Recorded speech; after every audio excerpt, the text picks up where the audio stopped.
Hebrews, Hebrews, Hebrews. This is Prophets of Awakening. This is our Women's Advanced Bible Study. Uh, we here every Thursday night at 8 o'clock till 10. It's, February the 9th, 2023. We was dealing with First Ezra last night, so I'm gonna continue on that for our study and our reading. Okay. With that being said, asking everybody to go to our YouTube channel, which is Prophets of Awakening, and check out our past videos. There's a lot of information that is given, and the videos will connect dots for you and lead you into the truths of the Holy Scriptures. Okay? And if you like what you are hearing and receiving through the videos, I'm asking you to like and share and subscribe to the channel. It would be appreciated. This is a non-Messianic channel, and by that I mean Tanakh. We deal with the Tanakh and the Torah. Tanakh is another word for the Old Testament, so-called Book of Remembrance, and the Torah is the first 5 books of the Old Testament that was given to Moses by the Lord of Hosts. Shalom and welcome to Prophets of Awakening, and welcome to our Women's Advanced Bible Study. Okay, so we're going to do our normal, which is a moment of silence, prayers. We're going to read a song, and then we're going to do some women's health moment. Then we'll go into some need to know information on the Q&A. Okay.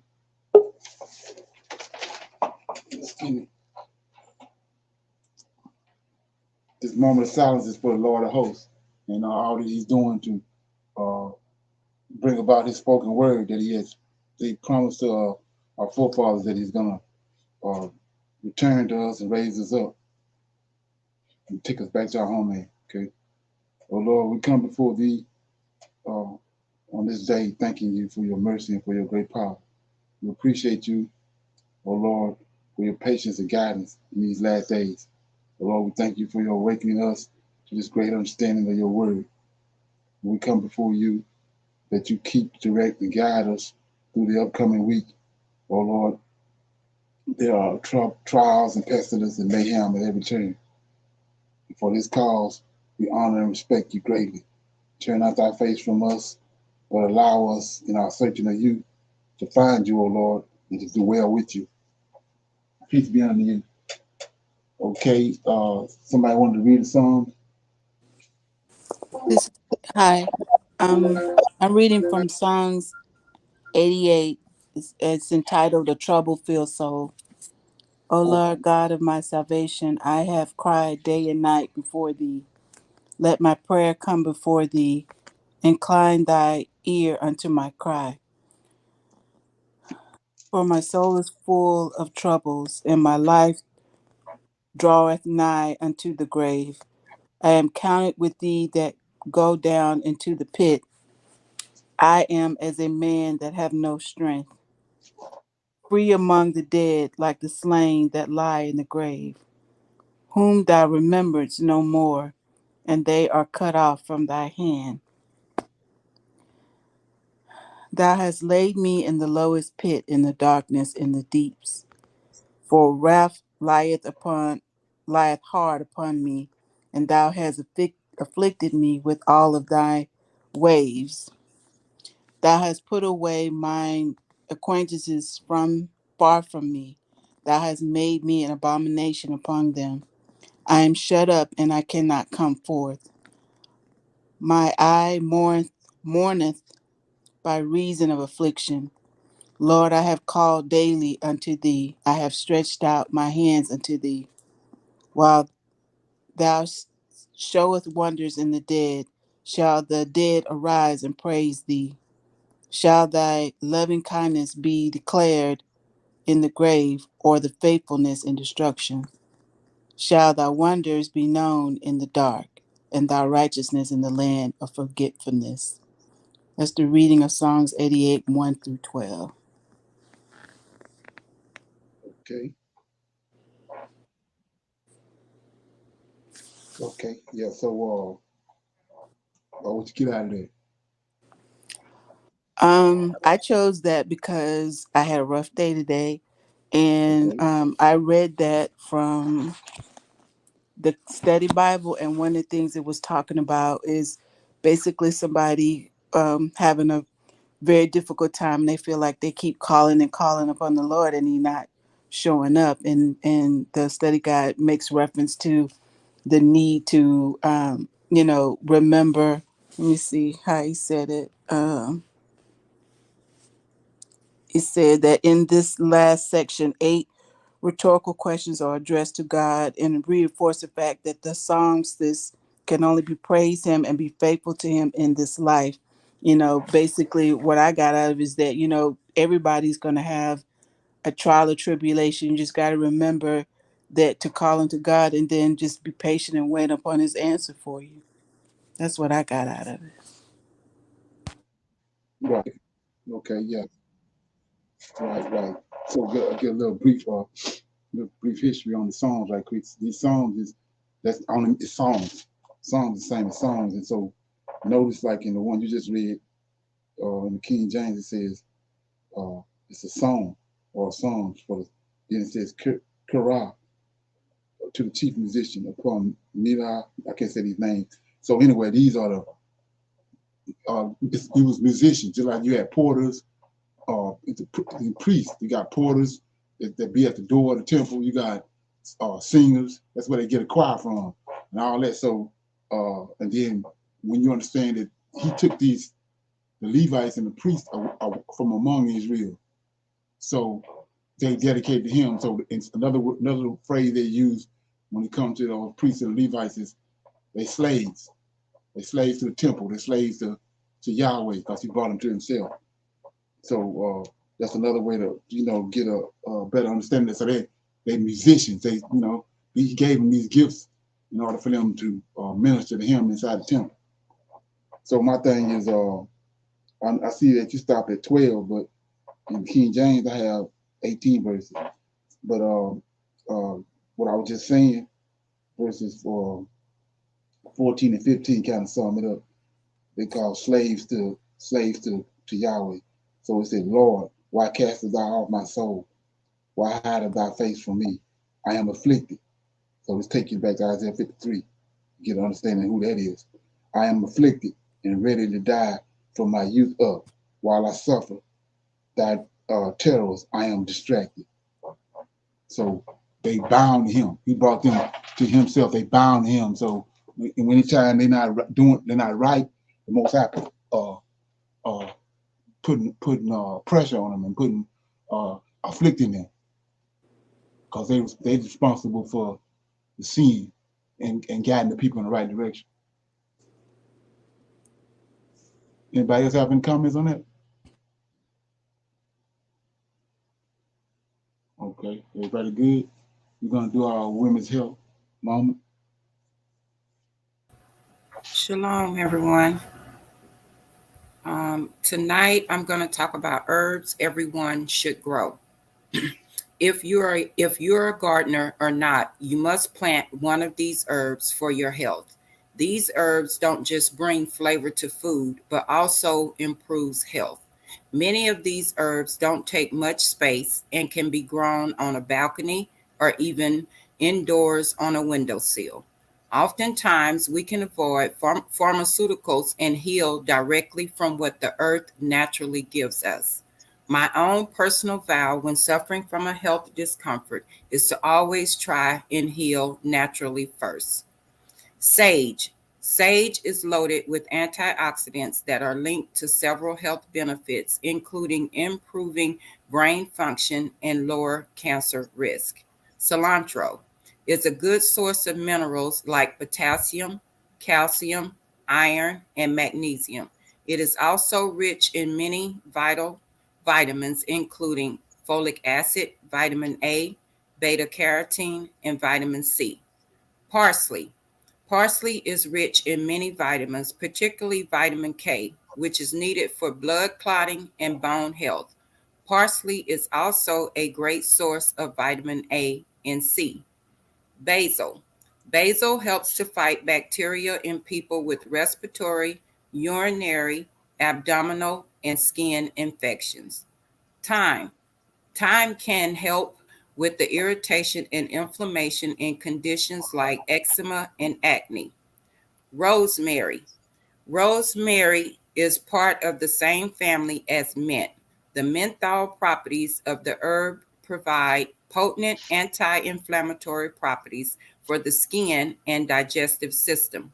Rosemary oil combined with a carrier oil such as coconut oil or olive oil helps to heal the cracks on your feet and elbows. Chamomile. Chamomile helps treat menstrual cramps and mood swings. Herbs are an incredible gift from the Lord for our health and wellness. I'm going to read Psalms 104, God's marvelous creation. And I'm going to read verse 14. He causeth the grass to grow from the cat for the cattle, an herb for the service of man, that he may bring forth food out of the earth. Okay. So that was some good information. Where you say you read it from? Psalms 104, verse 14. Okay, yeah. So I was having a conversation earlier today about a couple of people passed around here that people wasn't expecting to pass, and so the guy was talking about how the one of the people that had passed, mate, was talking about how they was taking their vitamins and they was doing everything that the doctor said. But when you look at where we at in the world today, everything that we are looking forward to helping us is being concocted and manufactured. It's like counterfeits to what the Creator gave us in the beginning, what He did in the first 6 days of creation. So they're not taking and dealing with the herbs like she was just talking about that the Most High uh, manufactured and have them growing out of the ground. They're taking supplements and all that. And so when you, when you understand what happened when they came out of Egypt, um, he brought them out, and when he brought them out, they started whining to Moses about the things they didn't have and this and that. When just earlier they was under harsh bondage by the Pharaoh. He had them trying to make brick without straw, and all of a sudden he came and delivered them, and they saw the signs that he did, and how he delivered them. So they were steady whining and complaining. So then he was giving them uh, manna from heaven, what the angels eat. I don't know about nobody else, but I'll be glad to eat some angel food. So they wanted meat, so we gave them meat. But when they start eating it, he started killing them, choking them, killing them. So you look at the same situation. You were actually uh, disrespecting the Lord. Like Isaiah said, you tempting him because you saying what he gave you in the beginning to come out of the ground for your health advantages and all that. You ain't using that. You're using what the enemy even gave you. You ain't relying on him and what he gave you to help you. And then people wonder why so many misfortunes come upon them. You ain't. He said reference him in all things. You ain't not. He ain't being referenced in that. If you want trying to get you know, to the health mart or wherever, trying to get supplements. When, like she was saying earlier, you can grow these things yourself. He already told you where they at. They in the ground. Or you get a seed and put it in the ground. And he created them and fashioned them just for us, to assist us. Okay? Is there something? Any comments on that? Okay. We're gonna go to our current events. Got this right here, sort of like a warning, I guess you can call it. Uh, People are not aware of it or haven't thought very carefully about it because it doesn't seem to matter to us. This is getting to be so serious that we are reaching a cathartic moment, and I do think it's started. Let's just look at the numbers first. M2 growth peaked at 27% in 2020 and has been slowing ever since. We believe it is closing in or might be below 3% on a year-over-year basis, which doesn't leave a lot of room for growth or inflation unless velocity is really picking up, the rate at which money turns over. And we're in an environment where we do not believe velocity is picking up. If anything, I think individuals and businesses are becoming more concerned and are spending less freely. If you look at M2 also, you'll see that it actually peaked in March. Now, this is very unusual to see sequential declines in money. We have not gotten back above that March peak, and we may not get back above it the way that Fed policy is going.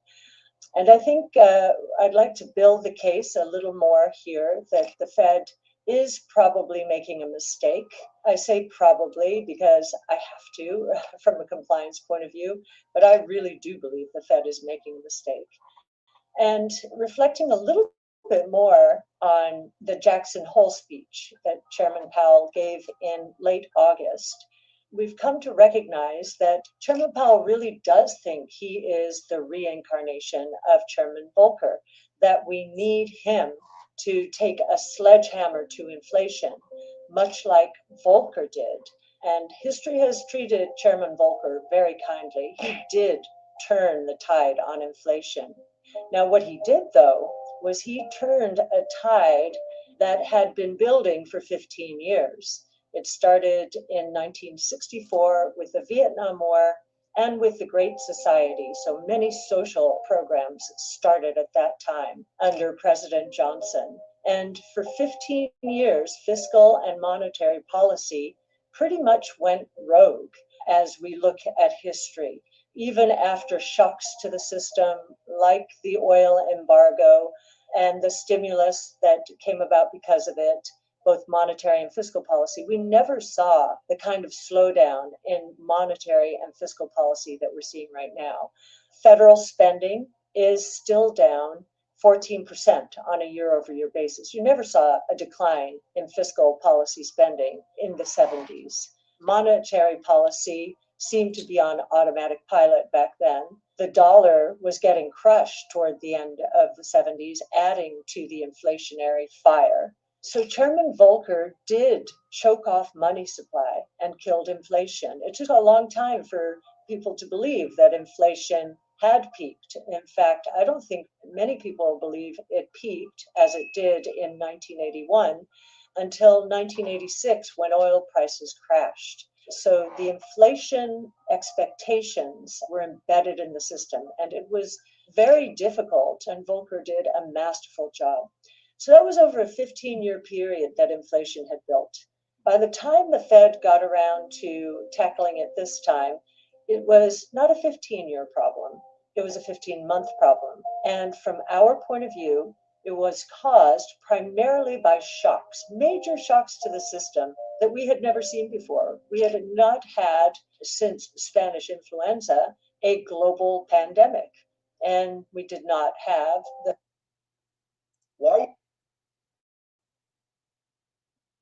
Okay.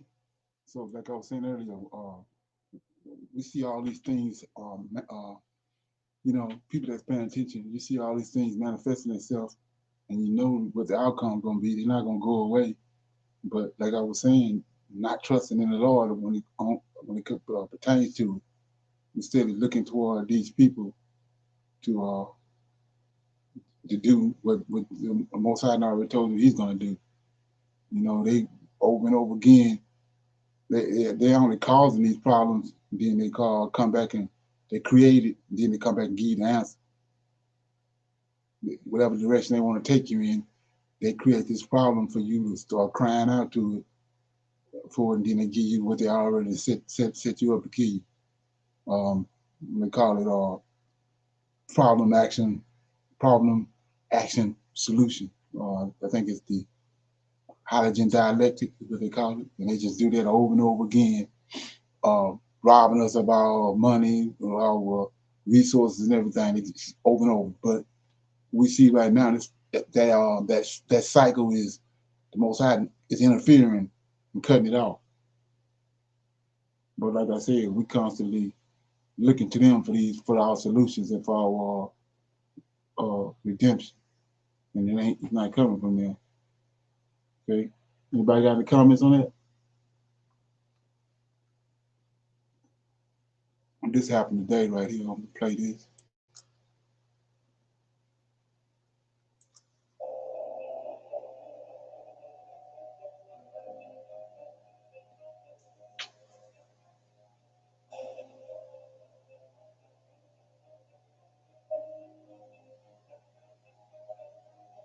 Russia and Saudi Arabia have joined forces to create a new oil strategy poised to shake up the global energy market.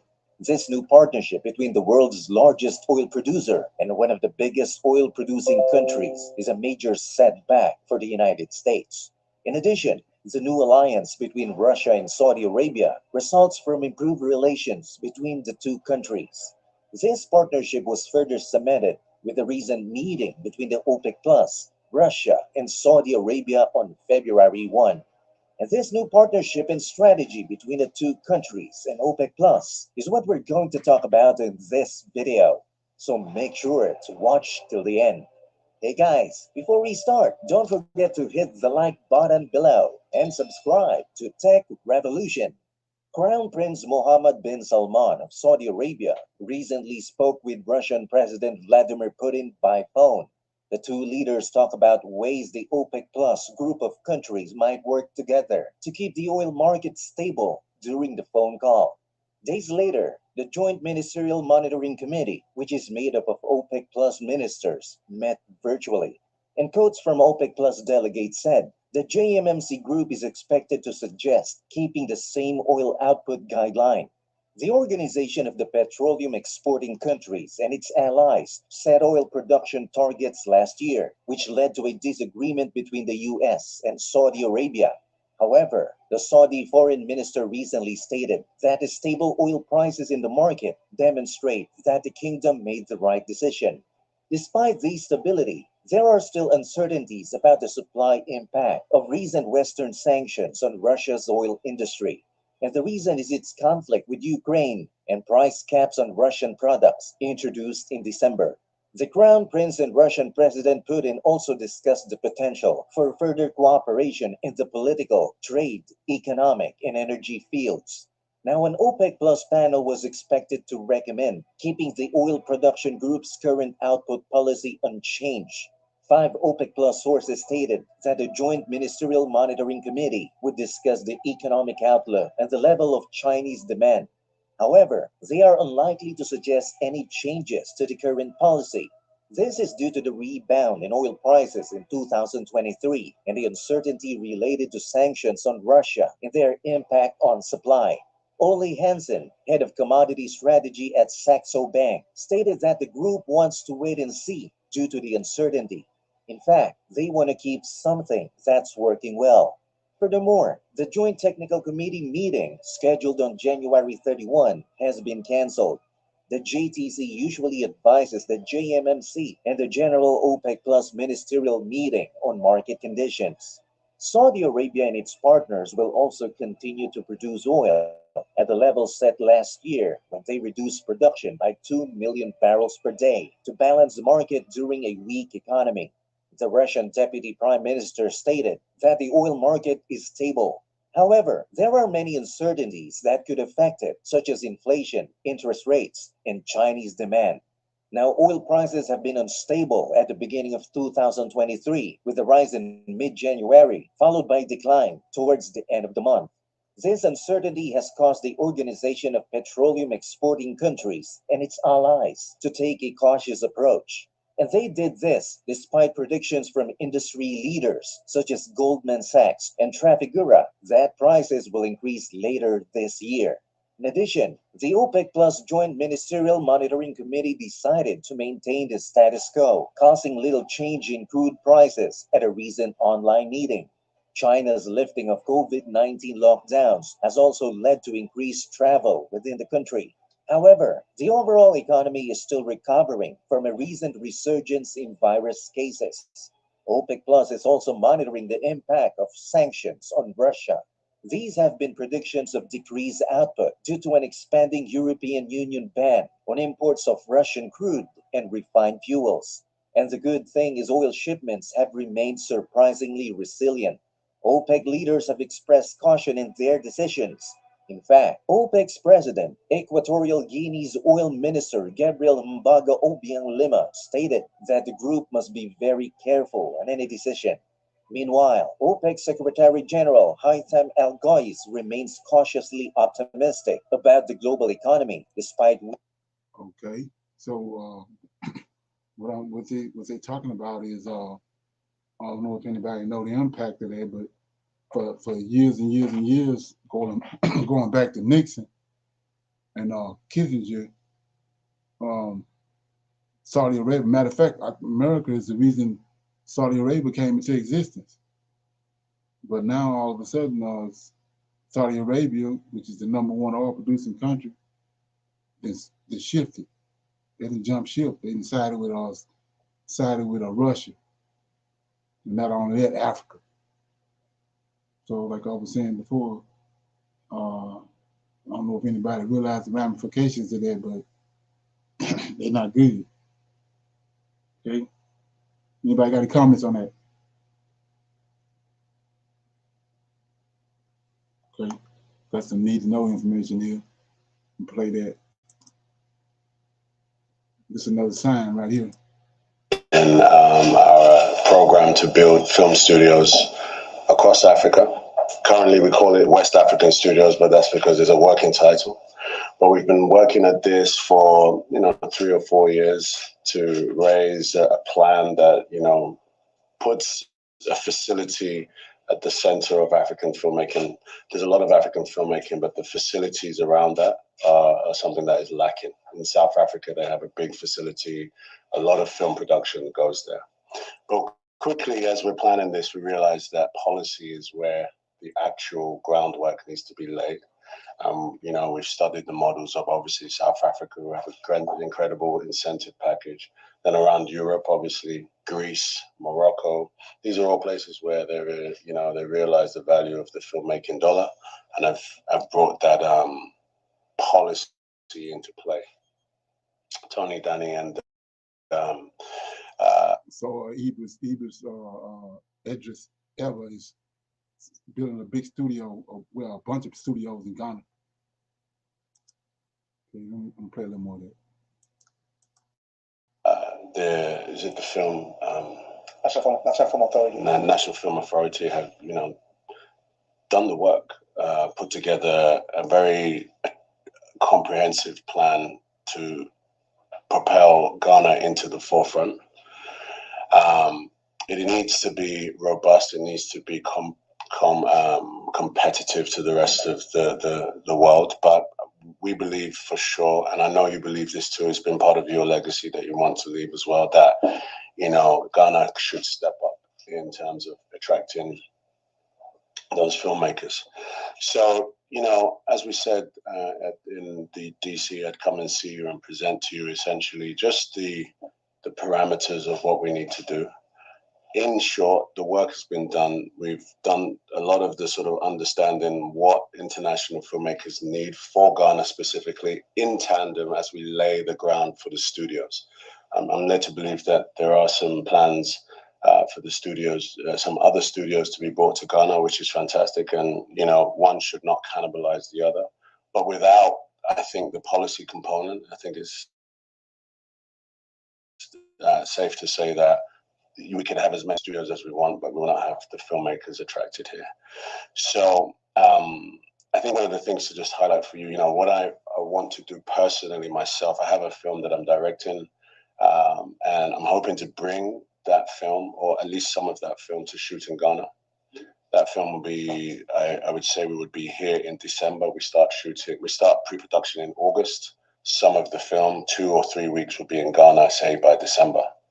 Hopefully, if we were to move with a fair wind and we were in agreement of what we could do in terms of the policy, we could case study my film as a proof of concept. I mean, needless to say, it would take a lot of collaboration to move quickly. However, it would be very beneficial for us to show and to make an announcement to the world that Ghana is open for business. Here is the steps, the policies are in place, and we are actually bringing a film, one of the soil, I might say, to our country, and we're going to put our money where our mouth is. So, in short, His Excellency, that's the plan. Um, we're confident that you want to do the same as we do, but it's just a question of whether we can push this through with the relevant parties to make it happen. Okay, anybody heard anything about that? Any comments? Yes, I saw a little video on that today. That's something. He said this started like 4 years ago. Right. I think that's what he said. So around 2019, when they were Right. all over there in Ghana. Yeah. Right. Mm-hmm. Yeah. So, like I said, and then we talked the other day about Kanye West leaving America, going. He want to set up in Ghana, in Africa. So you see it all. You see it all happening because I mean, whether these celebrities, reason that's the reason they're using them. Where they show up at, that's where everybody going. You see how the Full Circle Festival started out in 2019, and there was only, I think, the 2022 was the third year, and they had, I mean, it just increased every year. To this past year, it was just people everywhere, visitors that flew in for the, I think it's 10-day festival called the Full Circle, and by that they mean, they had the door of no return when they left back in the 1619, and then now they got the door of return. So that's what they mean by full circle. Okay. Anybody else got any Right. comments on it? I think his mother is originally from Ghana. He Yeah. from yeah, he Yeah. can Right. I thought so. Okay. oh yeah. Even what's the other guy, the karate guy? He's Ghanaian too. The one who do the karate movies, the black dude. Can't think of his name. White, last name. Okay. So we're gonna open it up for some questions. Does anybody come across any questions or comments or dialogue that something they wanted to talk about that in their research and studies? That some want to get some understanding on it.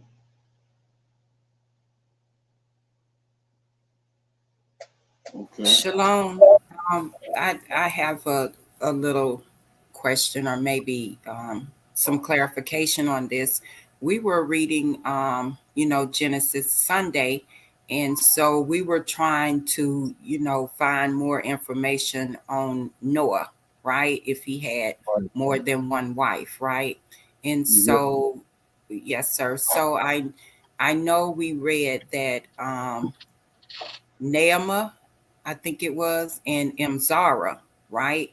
Which Right. is in one speaks in Jasher and the other I think is in Jubilee. Um, so, but in the KJV, I think it only mentions of Naamah, right? So we know that Japheth is not his son, right? And Exactly. that it's right, it's a typo, right? So we was trying to make the connection there because all this time we've been thinking he only had one wife. Right.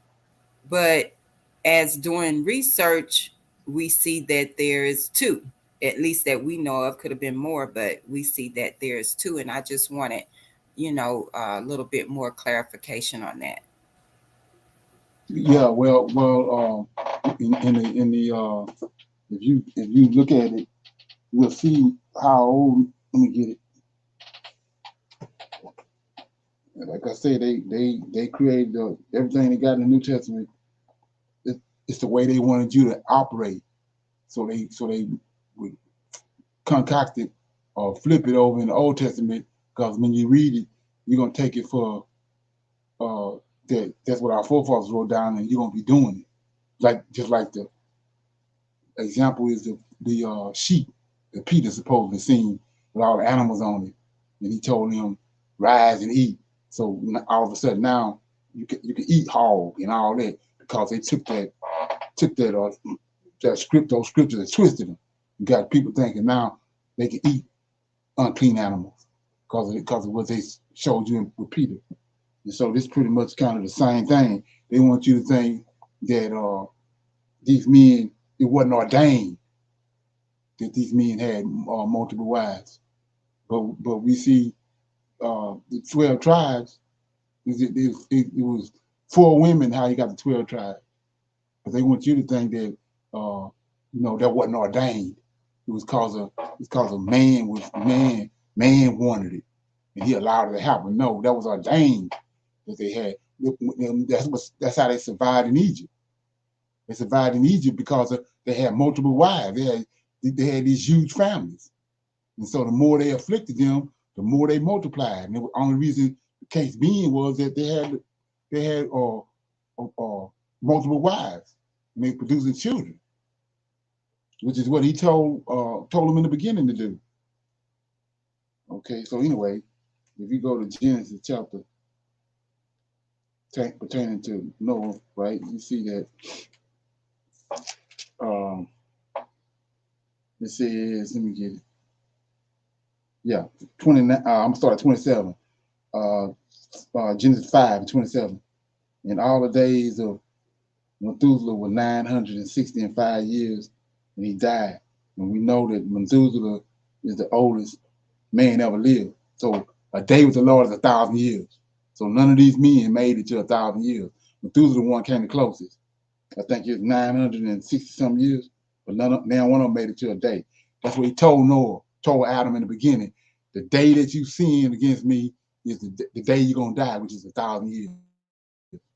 So anyway, 28 says, and Lamech lived 182 years, and he got a son, and he called his name Noah, right? Saying, this same shall comfort us concerning our work and toil of our hands, because the ground which the Lord God hath cursed.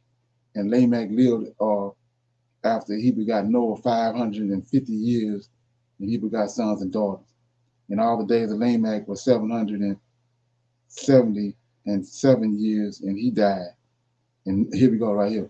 And Noah was 500 years old. See that? Noah, 500 years old, and Noah begot Shem, Ham, and Japheth. So he's 500 years old. You think this is his first wife? He's 500 years old, and he was say he's 500 years old, and Noah begot sons and daughters. Notice how old the other ones are. Says in 23, and all the days of Enoch will go 21, and Enoch lived 65 years and begot Methuselah. So 65 years. Noah was 65 years old when he had Methuselah, right? And then you go and look at Lamech. Methuselah lived 500 and begot Lamech, and then Lamech 780 years and 2 years, and he begot sons and daughters. And all the days of Methuselah were 969 years, and he died. And Lamech lived 180 years, 80 and 2 years, and begot sons. So Enoch was 182 when he had sons. But notice in 32, Noah 500 years old when he supposedly had Shem, because we know Ham and Japheth ain't none of his sons. But when he got Shem, he was 500 years old. So you gotta people reading over there. But when you go to these other books, you see that he got other wives. Two, and we know he married Naaman, but he also got these other wives that you mentioned. I'm sorry. Right. But you see that 32? He's 500 years old. Yes, sir. Think about that. Mm-hmm. Now he didn't commanded them to have to multiply, right? Right. Imagine that. I said, go be fruitful, multiply, and then Mm, hold you all 500 years. mm. Think about that. Okay. Did that help Okay. anything? Yeah, it shed a light on a lot because Okay. we read that, but like you said, we're not really paying attention to that, and they're just throwing us off. But Mhm. you know, we're trying to connect these dots, but we're not able to until we do a little bit more research, and that's where these other books come into play, and then that leads you to question, a little bit more. Right. So yeah, Right. yeah. Right. Another something else to add on that. Nahum is way older than Noah too. Look at Genesis chapter uh 4. Genesis chapter 4 and verse 22. So I mean you can look at it more than one way because what these people have done to our records. Anyway, Genesis 4:22. Zillah, she also bore Tubal Cain, the artificial of every artificial in brass and iron, and the sister of Tubal was Naamah. See that? So this out of Cain's lineage. But Noah also married a Naamah. So they say. And we know where they got relations between these two lineages because Lamech married into Adam's lineage.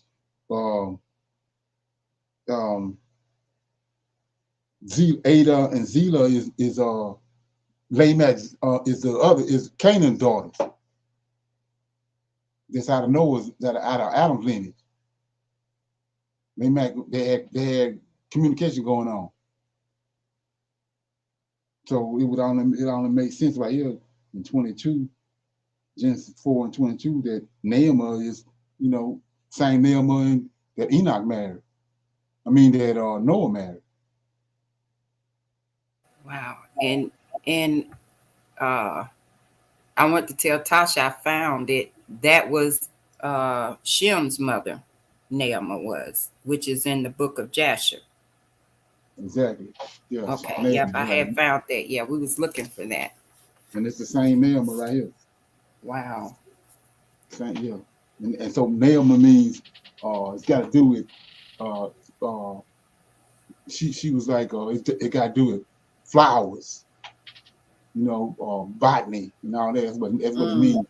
So anyway, when understanding that, I'm just putting out some information. So go to JFAT and this lineage, what they did. When I was reading in the book of Adam and Eve, they would find a plain somewhere, a field where flowers, a bunch of flowers there, and they have an origin. That's the Greeks. They deal with flowers. They put flowers everywhere. They had flowers all over the place. Okay, I just some. okay, yeah. Yeah. So anybody else got anything? Any other questions or comments?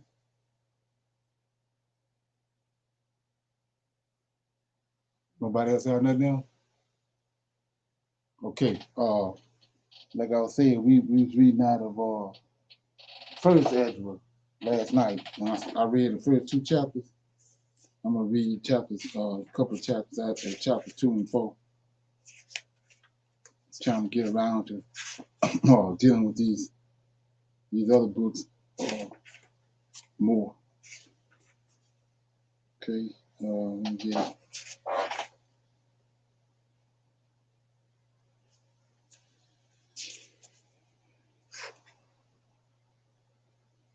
okay.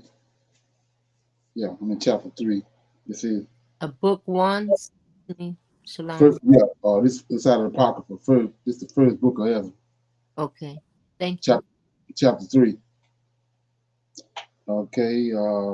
Let's see. Yeah. It says now King Darius.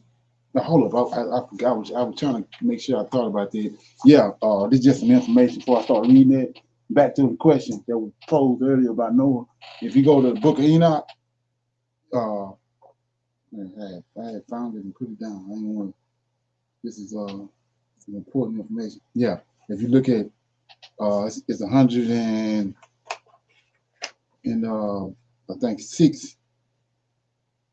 106 chapters in the book of Enoch, and chapters 106 to 108 is they fragments from the book of Noah. Noah had a book. Just something to remember. Okay. Yeah, chapter 106 through 108 is out of the book of Noah. That's in Enoch. Okay. Book of Okay. Enoch. Right. Got it. I see it. Okay.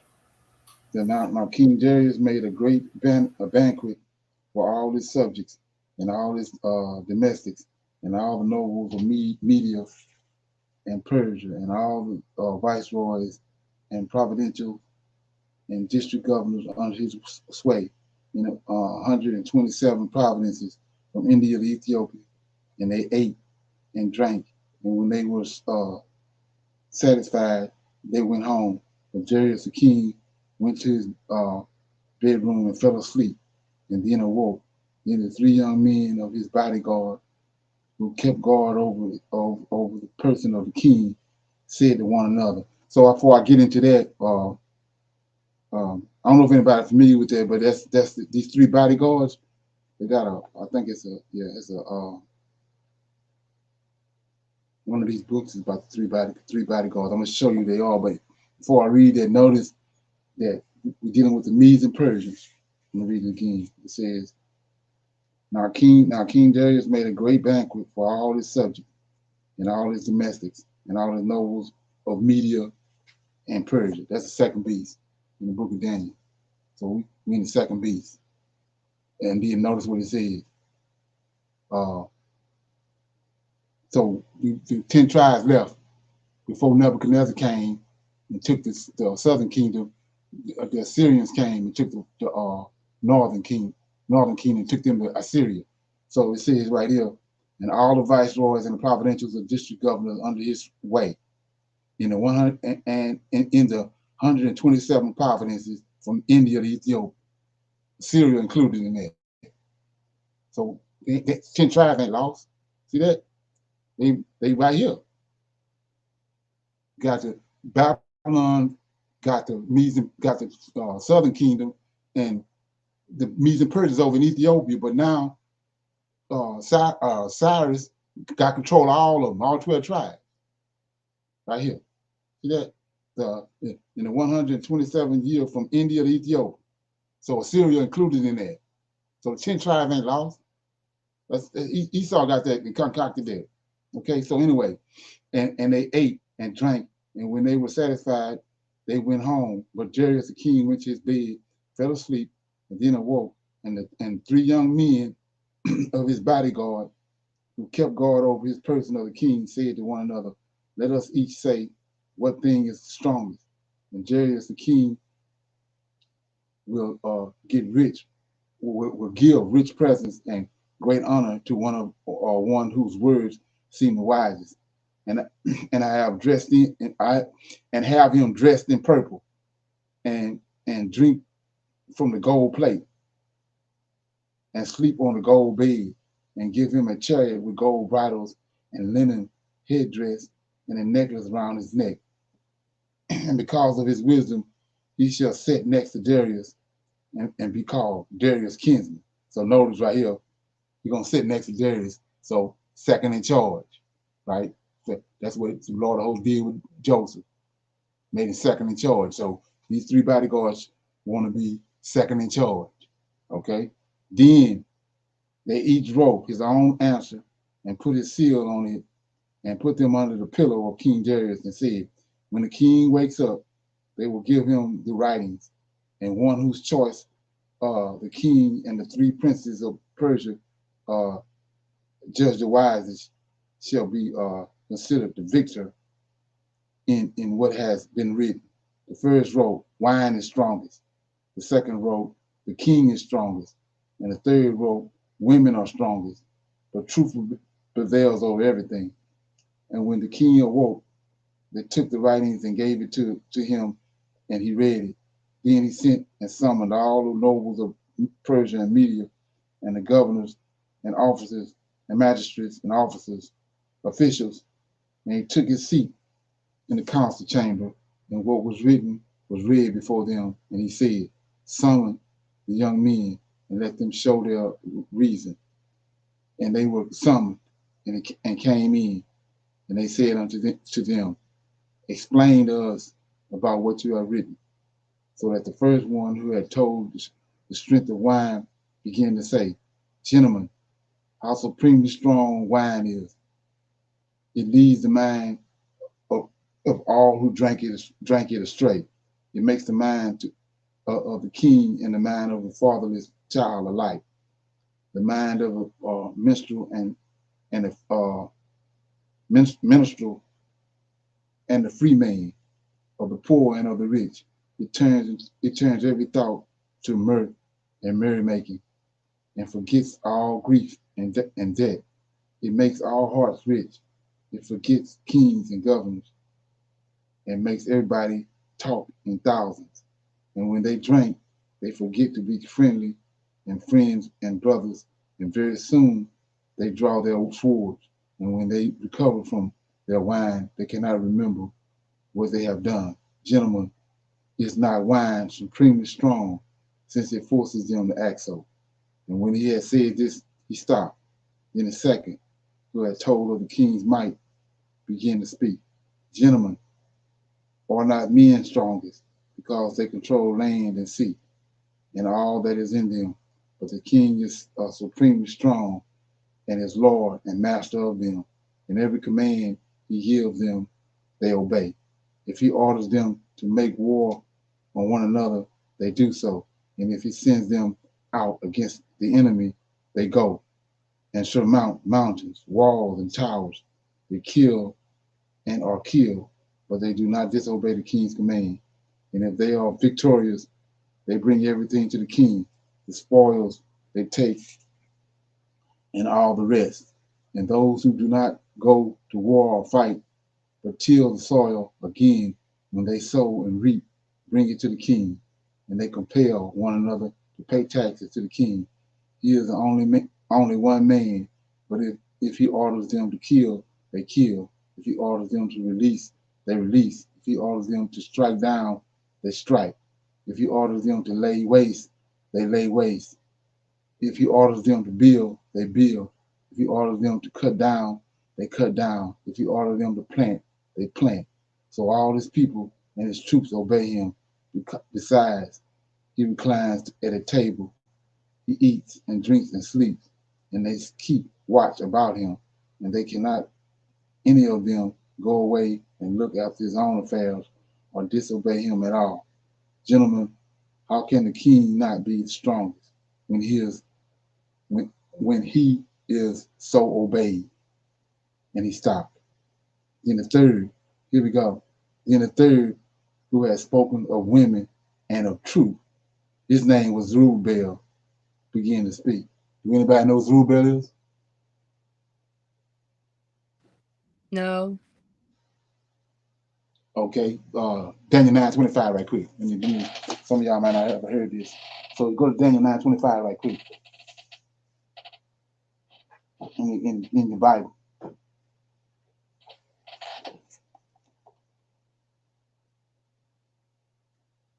You got Daniel 9:25? Yes. Say, this right here. I mean, this if you flip-flopping with JC right here, this is how to do it. 9:25 say, know therefore and understand that from the going forth of the commandment to restore and build Jerusalem unto the Messiah, the Prince, shall be 7 weeks, 62 weeks, and the street shall be built again, and the wall even in troublesome time. So this Messiah right here, they're telling you this is a prophecy of Jesus, right? But Messiah only means king. Remember David. Messiah only means to be anointed. So the high priest and the king that's on the throne is always anointed. That's all Messiah means. So when it says, know therefore understand from the going forth for when the going forth for the commandment to restore and build Jerusalem unto the Messiah, the Prince. See that? So this Messiah is a prince. So David always got a son on the throne. That's a covenant that the Lord of hosts got with David. He always got a son, a prince on the throne out of David's lineage. So this prince right here, this Messiah, is Zerubbabel. He's the one that's gonna rebuild the temple. See what it says? Let's read it again. Know therefore understand that from the going forth for the commandment to restore and build Jerusalem unto the Messiah, the prince. So it'll be 7 weeks, 62 weeks, the street shall be built again. See that? We're reading over this, like I was saying earlier. The street shall be built again, and the wall, even in troublesome time. So they in Babylon. So he ain't talking about waiting. He's saying they're gonna leave Babylon, they're gonna go back, and Jerusalem's gonna be rebuilt. So go to Nehemiah right quick. We're gonna get back over there. So go to Nehemiah. So all these men, Nehemiah, Daniel, they're all in Babylon. Okay, I'm in Nehemiah right quick. Remember what we just read about the wall. So I'm in Nehemiah chapter 2, verse 11. Let me know when you get it.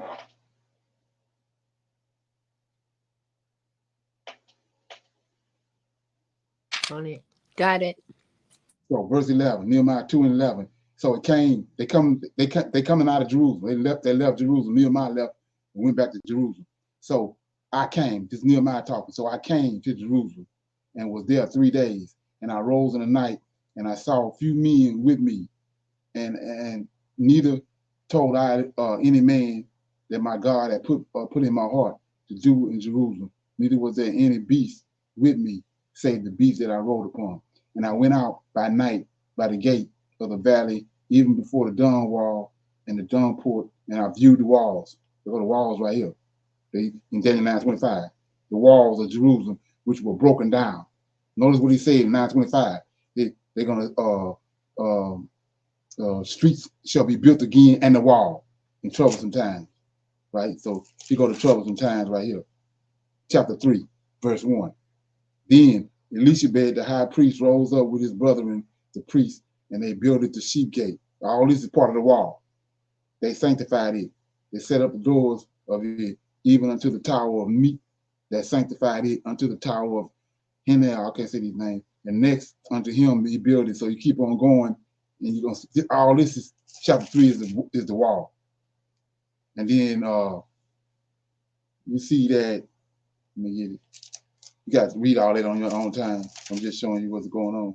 So go to 4 and 13. Nehemiah 4 and 13.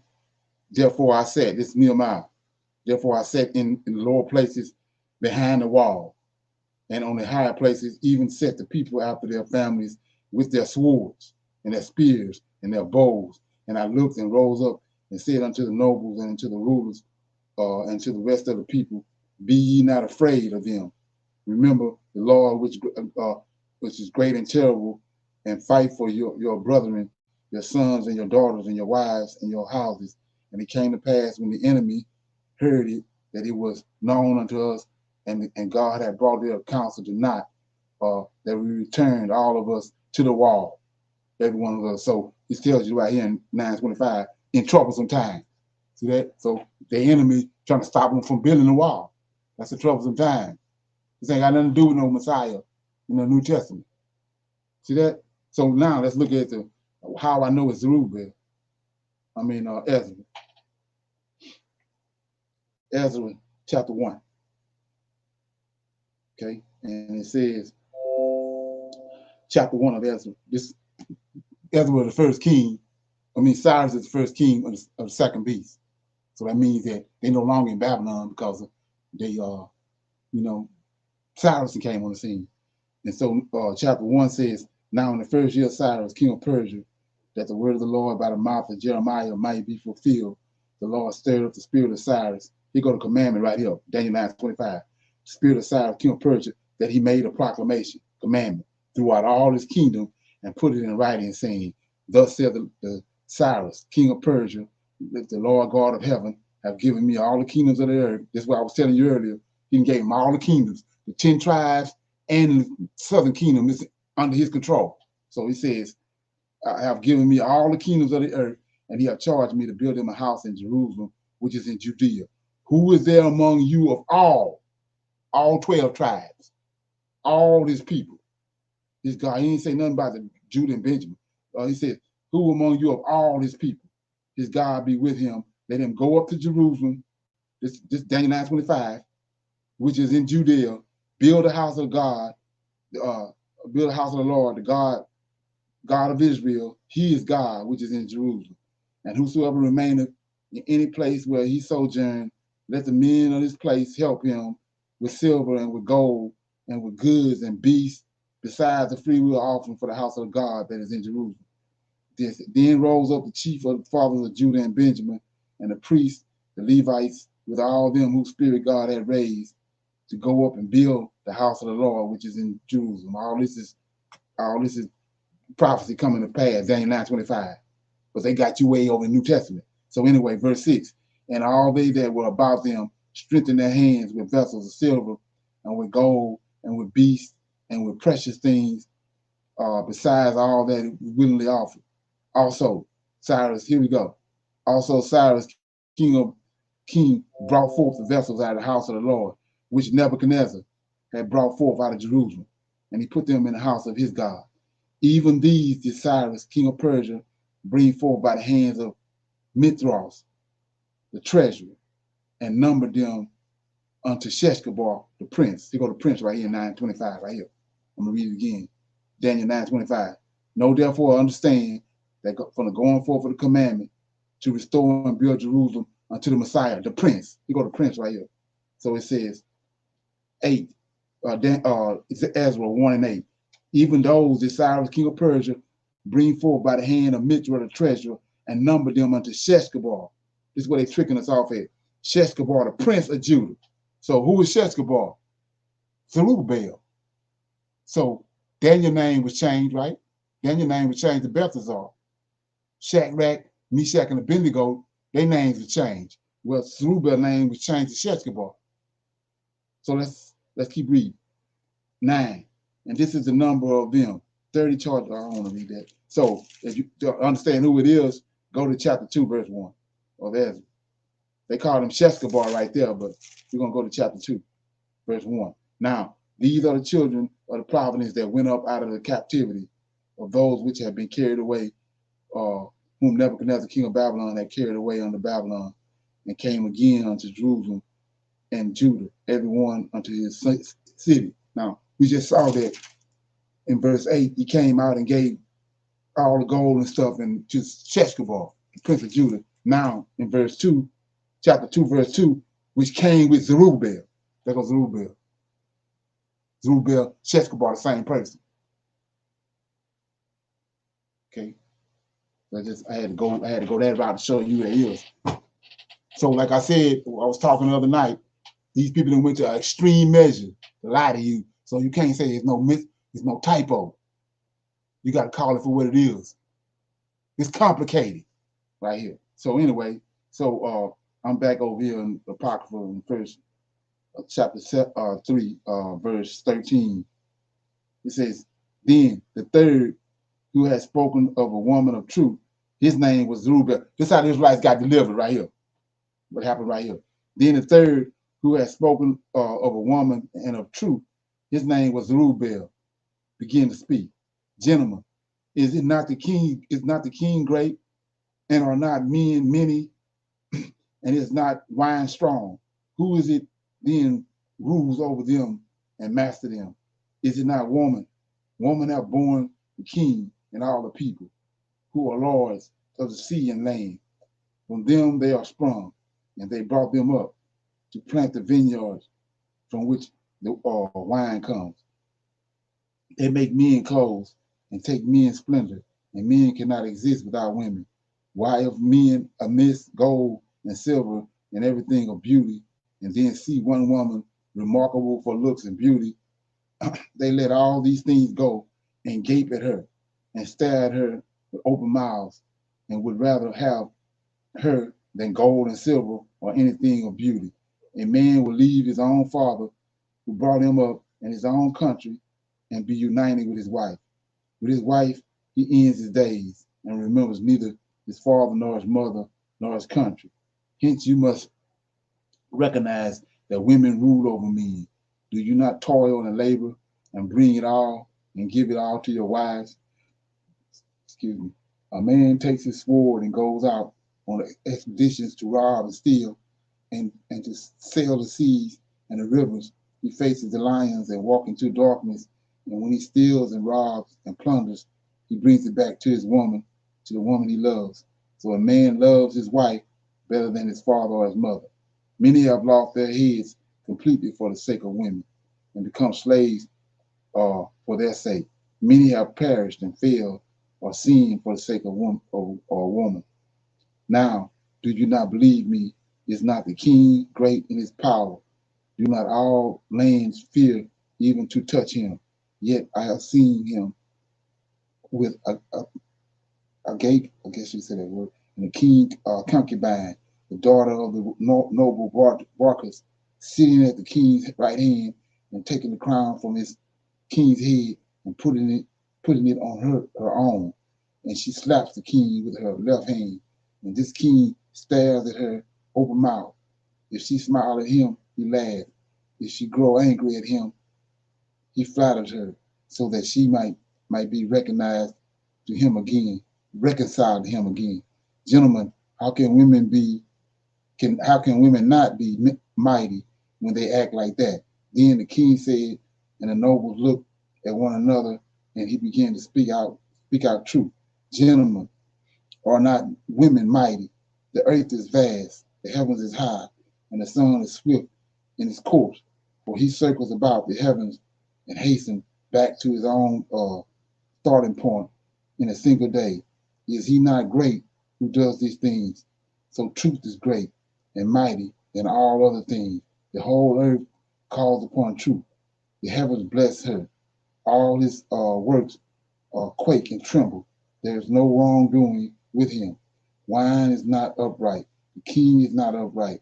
Women are not upright. All the sons of men are not upright. And all their doings, all such things are not upright. There is no truth in them. And through their unrighteousness they will perish. But truth endures and is strong forever and lives and reigns forever and ever. There is no partiality or preference with her, but she does what is right rather than all that is wrong and wicked. All men approve her doings, and there is no injustice in her judgment. To her belong power and the royal dignity and authority and majesty in all the ages. Blessed be the God of truth. When he stopped speaking, all the people shouted and said, truth is great and supremely strong. Then the king said to him, ask whether you please, ask whatever you please. This is how the Israelites got delivered right here. Ask whatever you please, beyond what is written, and we will give it to you, since you have been found the wisest. You shall sit next to me and be called my kinsman. Then he said to the king, so now he, just like Mordecai was brought to second in command, and Joseph was brought second in command in Egypt.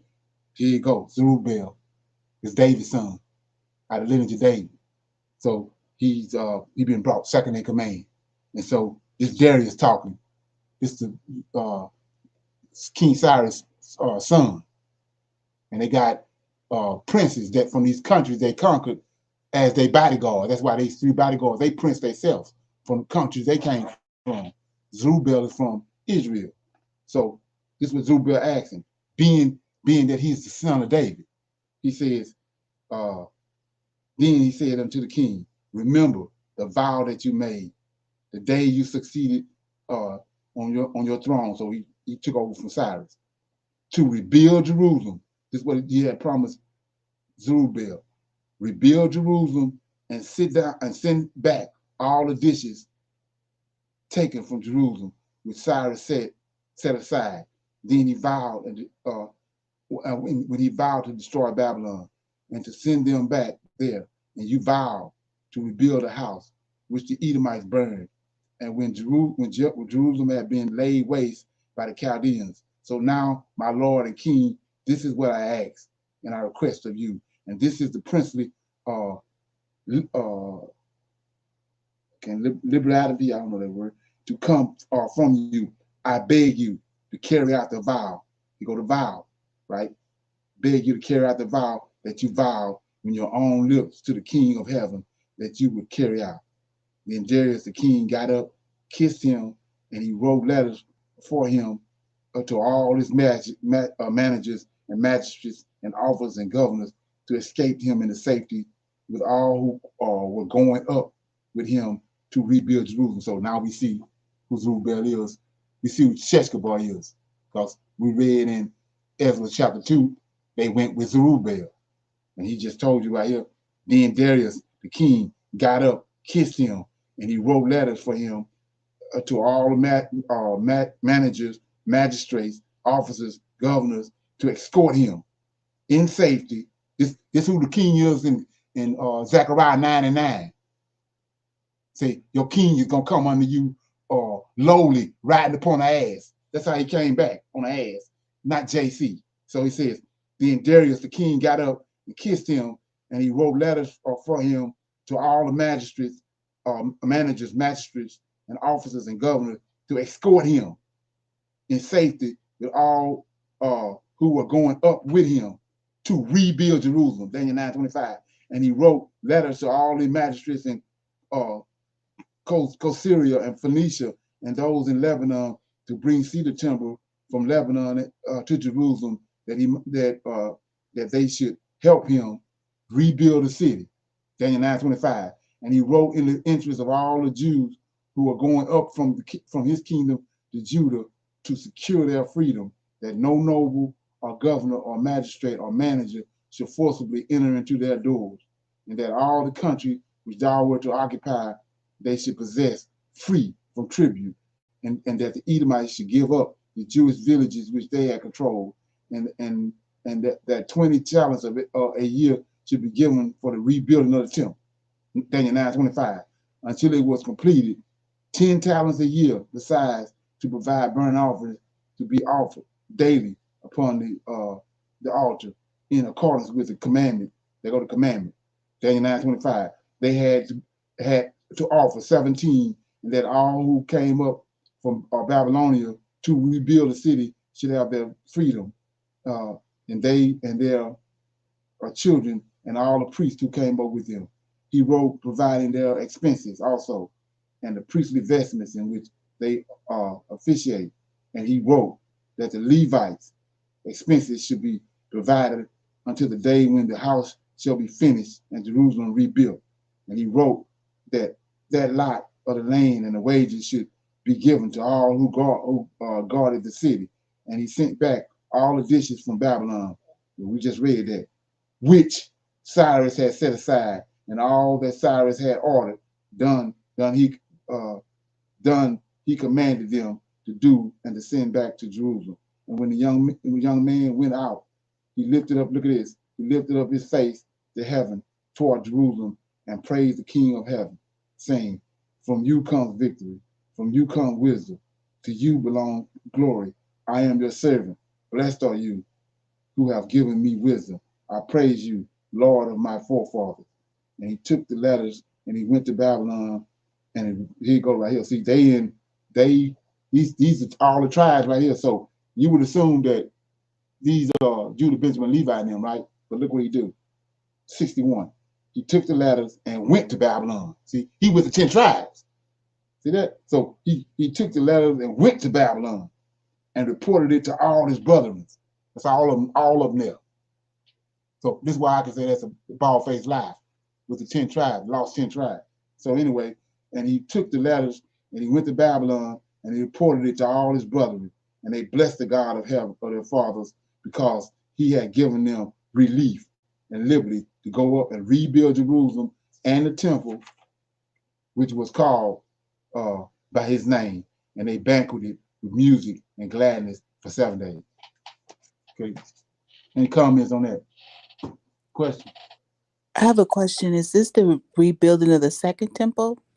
Right, Zerubbabel temple. That's why they say Zerubbabel temple. He's the one. He's a king that came back. And, he came back with Joshua, the high priest.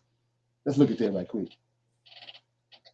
So, and like I was saying, all this stuff right there, but they didn't trick the books out where, to lead you to the New Testament, to JC. But anyway, so go to Haggai right quick.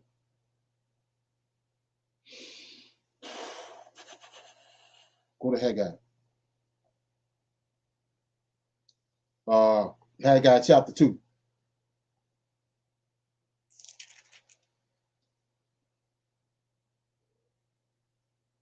Okay. So it says in chapter 2, in the like I was saying, the average person don't see none of this. They got a whole nother take on what's going on. But anyway, it's chapter 2, verse 1. In the 7th month, this is what we just got through reading. In the 7th month, in the 120th day of the month, came the word of the Lord by Haggai, saying, Haggai came back with them. When you read it, you're going to notice the names they give you. Haggai, one of the people came back with Zerubbabel. So it said, speak to Zerubbabel. There goes Zerubbabel. So the average person don't know who the hell Zerubbabel is. But it says, speak now to Zerubbabel, son of Shethel. Look at this. He's going to give his lineage. Son of Shethel, governor of Judah, and to Joshua, the son of Jozadak, the high priest, and to the residue of the people. So these two anointed ones. Most High got a covenant with David. You can always have a seed on the throne out of David's lineage, and he got a covenant with Aaron. Always going to be a man sitting on the throne for the high priest. You got two anointed ones in Jerusalem, one over the temple and one over Jerusalem. Here they go right here. So let's go back to chapter 1. You'll see it. Once I show it to you, you're going to start seeing it. Chapter 1, verse 1. In the 2nd year of Darius, see that? We just read Darius. They did the 3 bodyguards. In the 2nd year of Darius, the king, in the 6th month, in the 1st day of the month, came the word of the Lord to Haggai, the prophet, unto Zerubbabel, the son of Shethel, governor of Judah, and Joshua, the son of Jozadak, the high priest. Thus speaketh the Lord of hosts, saying, this people say, time is not come, the time of the Lord's house shall not be built. That's the Zerubbabel house. It means Zerubbabel temple to be built. So when you understand that, you go to the very next book is Zechariah. So go to Zechariah 9. And I'll cut it off right there. Zechariah 9 and verse 9. So this is Zerubbabel right here. But they telling you it's JC. So we in Zechariah and Haggai came back from Babylon with Zerubbabel. So right here, 9. Rejoice greatly, O daughter of Zion. Shout, O daughter of Jerusalem. Behold, thy king cometh unto thee. He is just and having salvation, lowly, and riding upon an ass, upon the coat of an ass, the foal of an ass. So my question is, did they have SUVs and Range Rovers back then? How they travel? On the horses and the donkeys. And specifically, King of Jerusalem, David's lineage, they rode upon an ass, sideways on ass. So here you go right here. This is Zerubbabel coming back. Rejoice greatly, O daughter of Zion. A shout, O daughter of Jerusalem. Behold, thy king cometh unto thee. He is just and having salvation, lowly, riding upon an ass, upon the coat of an ass. So they didn't tricked it off and got you thinking that's JC, just like Daniel 9:25. But also, the imageries also they show Jesus with one too. Right. Yeah, that's what they did.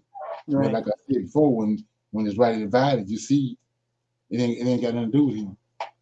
Right. And just like in Matthew, one of the first things that they do is they try to convince you that Jesus is born through the line of David, and the first 1,000 people all say begot son, begot Right. son, begot son. Then at the very end, Mary begot Jesus, and that's it.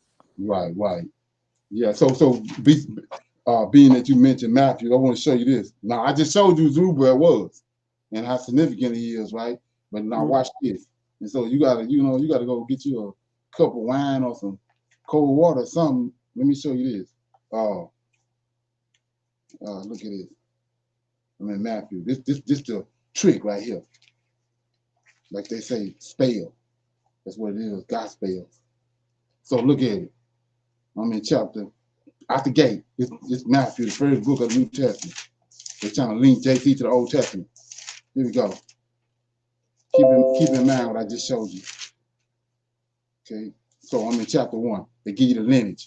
This how they trying to link him to the Old Testament. So it's the genealogy, starting at verse 1. This is the book of the generations of Jesus Christ. This is what he introduced you to him at. He ain't nowhere in the Old Testament. They introduced you right here to him. Jesus Christ, son of David, son of Abraham. Now, they give you the lineage. Abraham begot Isaac. We're going to keep going. Now, let's go. Remember what I showed you about Zerubbabel. I'm going to pick it up in verse 10. And Hezekiah begot Manasseh. Manasseh begot Amon. Amon begot Josiah. Josiah begot Jeconiah and his brethren about the time that they were carried away to Babylon. That's what we just got to read. Now, 12. After they were brought to Babylon, Jeconiah begot Sethel. I just showed you that. Sethel begot Zerubbabel. See that? And Zerubbabel begot Amen anyway. So see that? So how in the hell is, come on. Once you understand who Zerubbabel is, what is this? What is this? Come on. Zerubbabel is the one in Daniel 9:25. Zerubbabel is the one that's in Zechariah chapter 9. So what the hell is this? False teaching. There you go. See that? Yeah. Any comments before we exit the building? Well, when you show us Zerubbabel again, from the Old and then the New Testament, try and have us to believe Zerubbabel didn't come along until the New Testament. Right. Exactly. It's all a wash, because like right. you showed us and told us before, they just went back and rehashed the old right. to make it a new, or how they sway the lineage, to make right. the look like it came from JC rather than from from the old. Right. Trying to make it look like he was there all the time, but he wasn't there. You trying to put him there. Like I was saying, it's called typology. It's a way to, they picked that up from the Greeks. Like same way with geometry. You can, when you use typology, you can take anybody, place, or street name, whatever, and you, like for example, when Aaron, I mean, when it was in Egypt, they was killing all the boys that was 2 years old. They were trying to kill Moses, right? Right. So they trying to kill Moses. They killing all of the boys that's 2 years and younger, trying to kill Moses. Well, they came with the same story with Jesus. Herod, they trying to kill all the boys at 2 years old, right? Trying to kill Jesus. So the first thing you're gonna think about is that, here Moses was a type of Jesus, but it wasn't no Jesus. They able to put him in the Old Testament by using the exact same story that they used in the Old Testament, that happened in the Old Testament. Like I was saying about the star.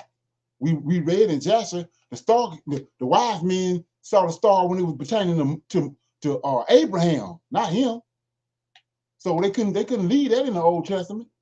They had to take the book of Jasher out, because as soon as you saw a star came in the sky with Abraham, you're gonna see what they done. So they had to take Jasher out. But the story is the star pertaining to Abraham. It ain't pertaining to him. He ain't got nothing to do with it. And they had to take Enoch out because of the lineage portion, where it talks about how all of these longevity of life through Enoch. Right. They took that out, so you can't Right. that if you were walking with Yah in hand in perfection, this would have happened. But they took that out to show you have life, and that your life would be shortened by this, that curse. Yeah, Exactly. took those out. Right. and then after you understand all that these people have done, then they got enough nerves to put in Revelation, he that changes any word in this book, gonna scare the hell out of it. Got half of 90% of the Israelites scared as hell when they read Revelations. You already flipped the book upside down. Now you're gonna write something in Revelation. Let me read it. So yeah, I don't like to talk about things. Don't go to it. So look right here. This is a lot of our problem right here. Okay, I know because I went through it. So see it right here.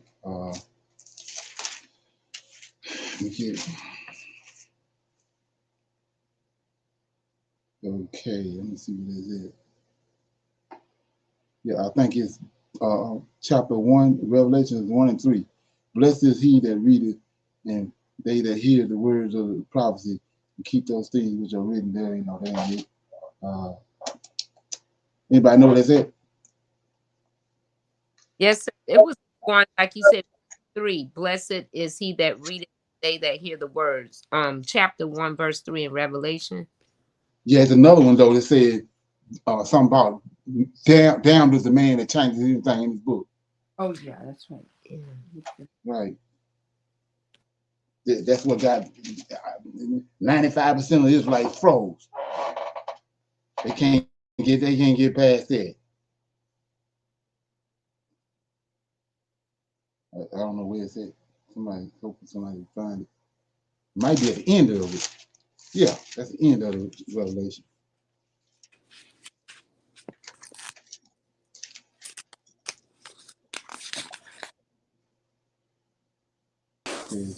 Yeah, here you go. 19, 22 and 19.